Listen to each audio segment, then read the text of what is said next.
Hi everyone, welcome to my channel Sanskrit and Telugu classes by Karuna. మనం degree first year first sem Telugu syllabus. మనకు Telugu syllabus ప్రాచీన కవిత్వంలో 3 lessons ఉంటాయి, అంటే పద్య భాగంలో 3 లెసన్స్ ఉంటాయి. నెక్స్ట్ ఆధునిక కవిత్వంలో 4 లెసన్స్ ఉంటాయి, అంటే గద్య భాగంలో 4 లెసన్స్ ఉంటాయి. వచన విభాగంలో మనకు రుద్రమదేవి నవల ఉంటుంది. అండ్ గ్రామర్ పార్ట్ పర్యాయ పదాలు, నానార్థాలు, సందులు ఉంటాయి, తెలుగు వాక్యం ఉంటుంది. ఈ విధంగా మనకు సిలబస్ ఇది. మనకి ప్రాచీన కవిత్వం, ఆధునిక కవిత్వం, వచన విభాగం, గ్రామర్. మనకు పేపర్ ప్యాటర్న్ వచ్చేసి మనకు పార్ట్ ఏ అంటే ఆ భాగంలో మనకు 6 క్వశ్చన్స్ ఉంటాయి. ఈ 6 క్వశ్చన్లో మనకు 4 రాస్తే సరిపోతుంది. ఈచ్ వన్ 5 మార్క్స్, 4 రాస్తే 20 మార్క్స్. నెక్స్ట్ సెకండ్ ఆ భాగంలో మనకు ఇంటర్నల్ చాయిస్ ఉంటుంది. మనకు 7th క్వశ్చన్లో ప్రతిపదార్థాలు ఉంటాయి.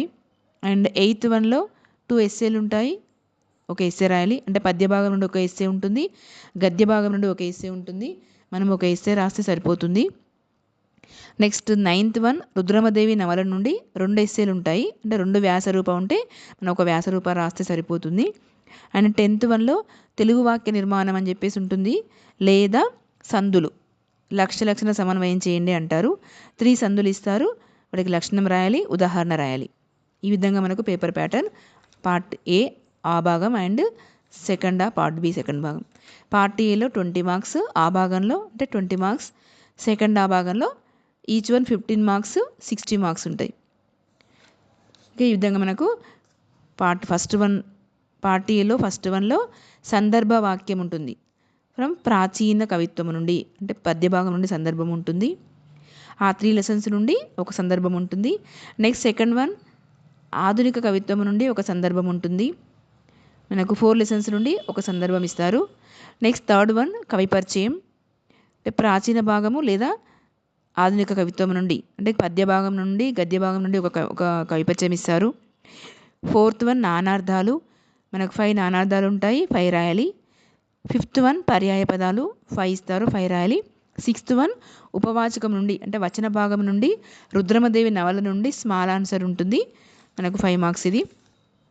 నెక్స్ట్ సెకండ్ ఆ భాగంలో ప్రతిపదార్థాలు ఇస్తారు, మనకు పద్య భాగం నుండి ప్రతిపదార్థాలు వస్తాయి.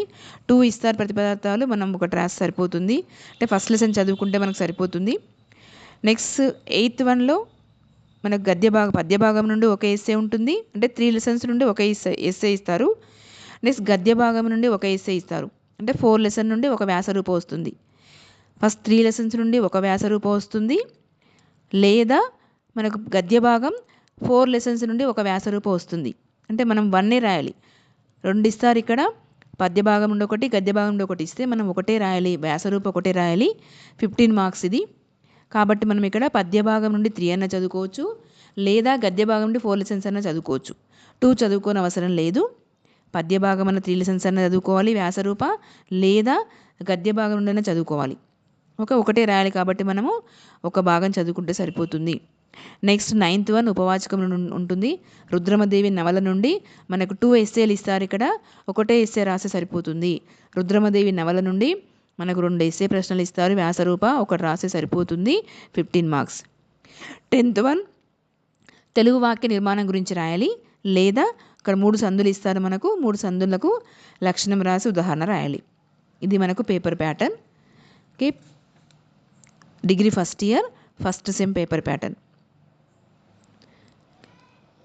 Total 80 marks, part A 20, part B 60, total 80 marks. Video మీకు నచ్చినట్లయితే లైక్ చేయండి, షేర్ చేయండి, సబ్స్క్రైబ్ చేయండి.